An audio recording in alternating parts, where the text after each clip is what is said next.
ನಮಸ್ಕಾರ, ನೀವು ನೋಡ್ತಾ ಇದ್ದೀರಾ ರಿಪಬ್ಲಿಕ್ ಕನ್ನಡ. ನಾನು ನಾಗೇಂದ್ರ ಬಾಬು. ಈ ಬಾರಿಯ ಬಜೆಟ್ ಅಧಿವೇಶನ ಆರಂಭ ಆಗಿ ಇವತ್ತು ಎರಡನೇ ದಿನ. ಇವತ್ತು ವಿಧಾನಸಭೆಯ ಕಲಾಪದಲ್ಲಿ ಗದ್ದಲ ಶುರುವಾಗಿದೆ. ಕಾರಣ 40% ಕಮಿಷನ್ ಆರೋಪ ಮಾಡಿದ್ರಿ, ದಾಖಲೆ ಬಿಡುಗಡೆ ಮಾಡ್ತೀನಿ ಅಂತ ಹೇಳಿದ್ರಿ. ಆದ್ರೆ ದಾಖಲೆ ಬಿಡುಗಡೆ ಮಾಡಿಲ್ಲ, ಇಲ್ಲಿವರೆಗೂ ಮಾಡಿಲ್ಲ ಅಂತೇಳಿ ಯತ್ನಾಳ್ ಅವರು ಆಕ್ರೋಶವನ್ನ ಹೊರಹಾಕಿದ್ದಾರೆ. 2 ವರ್ಷ ಆಯ್ತು 40% ಕಮಿಷನ್ ಆರೋಪ ಮಾಡಿ, ಇನ್ನೂ ದಾಖಲೆ ಕೊಟ್ಟಿಲ್ಲ ಅಂತೇಳಿ ಯತ್ನಾಳ್ ಅವರು ಆಕ್ರೋಶವನ್ನ ವ್ಯಕ್ತಪಡಿಸಿದ್ದಾರೆ. ಹೀಗಾಗಿ ಸದನದಲ್ಲಿ ಕಮಿಷನ್ ಗದ್ದಲ ಕೋಲಾಹಲವನ್ನ ಸೃಷ್ಟಿ ಮಾಡಿದೆ.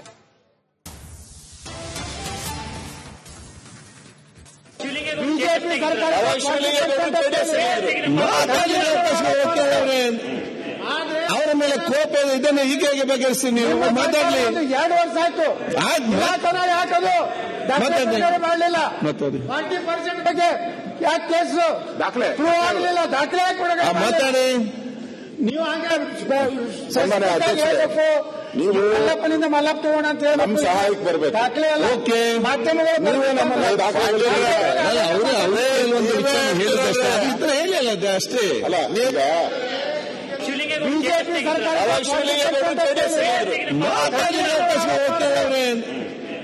ಅವರ ಮೇಲೆ ಕೋಪ ಇದನ್ನು ಹೀಗೆ ಬಗೆಹರಿಸಿ ನೀವು ಮಾತಾಡಲಿ. 2 ವರ್ಷ ಆಯ್ತು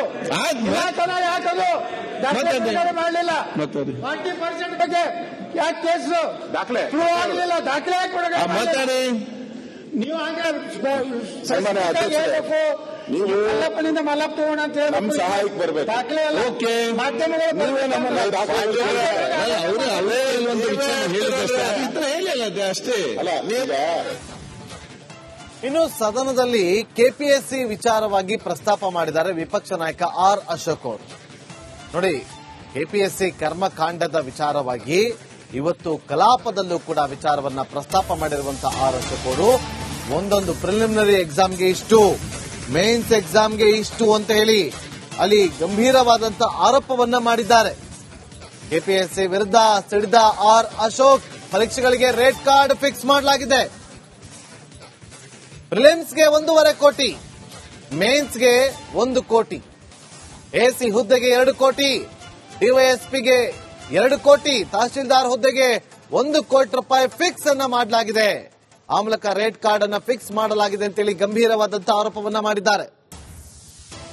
ಸ್ಪರ್ಧಾತ್ಮಕ ಪರೀಕ್ಷೆಗಳನ್ನು ಬರೆಯುವ ಪರೀಕ್ಷಾರ್ಥಿಗಳನ್ನು ಮಧ್ಯವರ್ತಿ ಮುಖಾಂತರ ಮೋಸದಿಂದ ಅಕ್ರಮವಾಗಿ ಹಣ ಪಡೆದುಕೊಂಡು ಪರೀಕ್ಷೆಯಲ್ಲಿ ಪಾಸ್ ಮಾಡಿಸುವುದಾಗಿ ನಂಬಿಸಿ ಹಣ ಸಂಪಾದನೆ ಮಾಡುತ್ತಿರುವ ಬಂದ ಮಾಹಿತಿ. ಇದು ಎಫ್ಐಆರ್ ರಿಪೋರ್ಟ್ ನಾನು ಹೇಳ್ತಾ ಇರೋದು, ಕಂಪ್ಲೇಂಟ್ ಅಲ್ಲ. ಪೊಲೀಸರು ಎಫ್ಐಆರ್ ಹಾಕಿರೋದು ಅವ್ರ ಮೇಲೆ.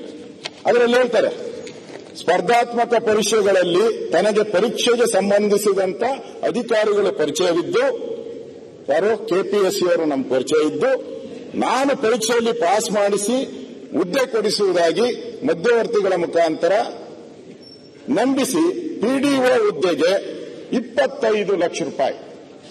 ನಂದಲ್ಲ ಕಂಪ್ಲೇಂಟ್ ನಂದಲ್ಲ, ಪೊಲೀಸ್ ಇಲಾಖೆಯವರು 25 ಲಕ್ಷ ಯಾವುದು ಪಿಡಿಒಗೆ ಅವ್ರ ಎಫ್ಐಆರ್ ಅಲ್ಲಿ ಬರೆದಿರೋದು. ಅದಾದ್ಮೇಲೆ ಕೆಎಸ್ ಪ್ರಿಲಿಮಿನರಿ ಪರೀಕ್ಷೆಗೆ 50 ಲಕ್ಷ, ಕೆಎಸ್ ಪ್ರಿಲಿಮಿನರಿ ಪರೀಕ್ಷೆಗೆ 50 ಲಕ್ಷ ರೂಗಳನ್ನು ನೀಡುವಂತೆ ಮಾತಾಡಿಕೊಂಡು ಅವರಿಂದ OMR ಶೀಟ್ಗಳನ್ನು ತುಂಬಿಸಿ ಗೊತ್ತಿಲ್ಲದ ಪ್ರಶ್ನೆಗೆ ಅದು ಹೇಳ್ತೀನಿ, ಅದು ದೊಡ್ಡ ರಹಸ್ಯನೇ ಐತೆ. ರಹಸ್ಯ ಹೇಳ್ಬಿಟ್ರೆ ನಾವೆಲ್ಲ ನಡ್ಗೋಗ್ಬೇಕು. ಆ OMR ಪ್ರಶ್ನೆ ಪತ್ರಿಕೆ ಬರುತ್ತಲ್ಲ, ಅದರಲ್ಲಿ ದೊಡ್ಡ ಸ್ಕ್ಯಾಂಡಲ್ ಇದೆ. ಅದನ್ನ ಅವರು ಇಷ್ಟಕ್ಕೆಲ್ಲ ಅವರೇನ್ ಮಾಡಿದ್ದಾರೆ, ಅವರ ಮೊಬೈಲ್ ನಂಬರ್ಗಳು, ಖಾಲಿ ಚೆಕ್ಗಳು, ಇವರಿಂದ ಖಾಲಿ ಚೆಕ್ಕು ಇವೆಲ್ಲವನ್ನ ತೆಗೆದುಕೊಂಡು ಈಗ ಈ ಒಂದು ಪರೀಕ್ಷೆಯ ಒಂದು ವ್ಯವಹಾರಗಳನ್ನ ಮಾಡಿದ್ದಾರೆ. ಇನ್ನು ಕಲಾಪದ ಸಂದರ್ಭದಲ್ಲಿ ವಿಪಕ್ಷಗಳ ಕಡೆ ಕ್ಯಾಮೆರಾ ಫೋಕಸ್ ಆಗಲಿಲ್ಲ ಅನ್ನೋ ಕಾರಣಕ್ಕೋಸ್ಕರ ಸ್ಪೀಕರ್ ಇವತ್ತು ಗರಂ ಆಗಿದ್ದಾರೆ. ಎಂಥದ್ದೇ ಅಧಿಕಾರಿ ಇರಲಿ, ಕ್ರಮ ಆಗಲಿ ಅಂತೇಳಿ ಯುಟಿ ಖಾದರ್ ಅವರು ಸಭಾಪತಿಗಳು ಇವತ್ತು ಗರಂ ಆಗಿದ್ದು. ವಿಪಕ್ಷದ ಕಡೆ ಕ್ಯಾಮೆರಾ ಫೋಕಸ್ ಮಾಡದ ಆರೋಪ ಕೇಳಿ ಬರ್ತಾ ಇದ್ದಂತೆ ಅಧಿಕಾರಿಗಳ ವಿರುದ್ಧ ಸ್ಪೀಕರ್ ಯುಟಿ ಖಾದರ್ ಅವರು ಗರಂ ಆಗ್ತಾರೆ. ಎಷ್ಟೇ ದೊಡ್ಡ ಅಧಿಕಾರಿ ಆಗಿದ್ರು ಕ್ರಮ ಆಗಲಿ, ಕಾನೂನು ಸಚಿವರಿಗೆ ಸ್ಪೀಕರ್ ಯುಟಿ ಖಾದರ್ ಅವರು ಸೂಚನೆ ಕೂಡ ಕೊಡ್ತಾರೆ. ನೋಡಿ,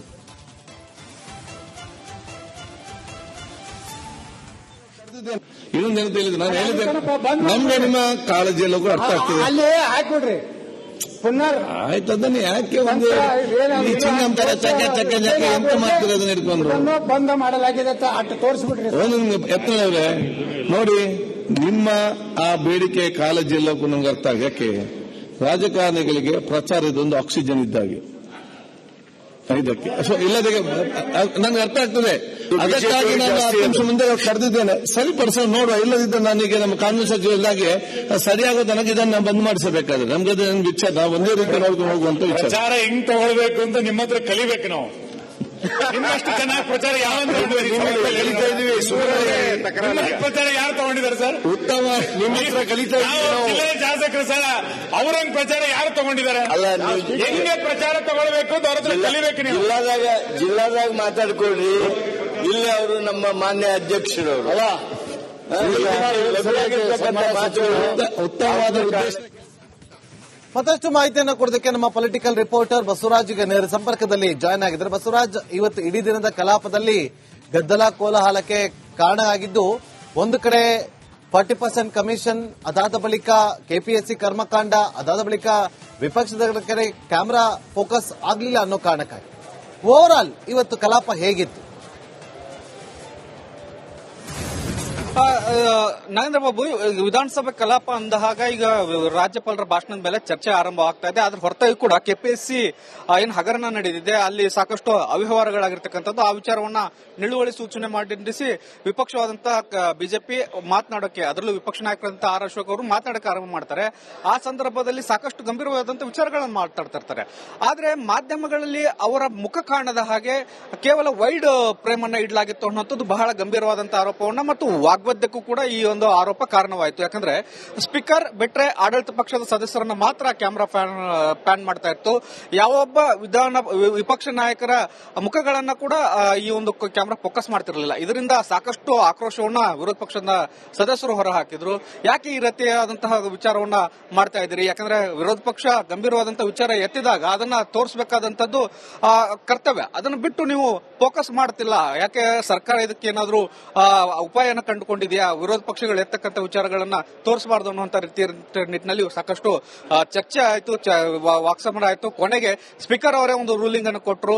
ಯಾರ ಅಧಿಕಾರಿ ಇದ್ದಾರೆ ಮಾಡಿದಂತಹ ಅಧಿಕಾರಿ ಅವರನ್ನ ಕೂಡಲೇ ಕ್ರಮ ಆಗಬೇಕನ್ನುವಂತಹ ಸೂಚನೆಯನ್ನು ಕೂಡ ಸರ್ಕಾರಕ್ಕೆ ಕೊಟ್ಟರು. ಅದರ ಬಳಿಕ ಕ್ರಮ ಆಗುವಂತಹ ಲೆಕ್ಕಾಚಾರಗಳು ಬಂದಾಗ ಆ ಕ್ಯಾಮೆರಾ ಸರಿ ಹೋಯಿತು, ಫೋಕಸ್ ಆಗುವಂತ ಕೆಲಸಗಳಾಯಿತು. ಒಟ್ಟಾರೆಯಾಗಿ ಕೆಪಿಎಸ್ಸಿಯಲ್ಲಿ ನಡೆದಿರ್ತಕ್ಕಂಥ ಅಕ್ರಮಗಳು, ಕನ್ನಡ ತರ್ಜುಮೆ ಏನಿದೆ ಅದರ ಅವ್ಯವಹಾರ, ಕನ್ನಡ ತರ್ಜುಮೆಯಲ್ಲಿ ನಡೆದಿರ್ತಕ್ಕಂಥ ಲೋಪ, ಜೊತೆಗೆ ಆಗಿರ್ತಕ್ಕಂಥ ಲಾಸ್ ಬಗ್ಗೆ ಗಂಭೀರವಾಗಿ ವಿಪಕ್ಷ ನಾಯಕರು ಆರ್ ಅಶೋಕ್ ಅವರು ಮಾತನಾಡುವ ಮೂಲಕ ಸರ್ಕಾರಕ್ಕೆ ಚಾಟಿಯನ್ನ ಬೀಸಿದ್ರು. Narendra Babu, okay, thank you Basavaraj ನಿಮ್ಮೆಲ್ಲ ಮಾಹಿತಿಗಾಗಿ.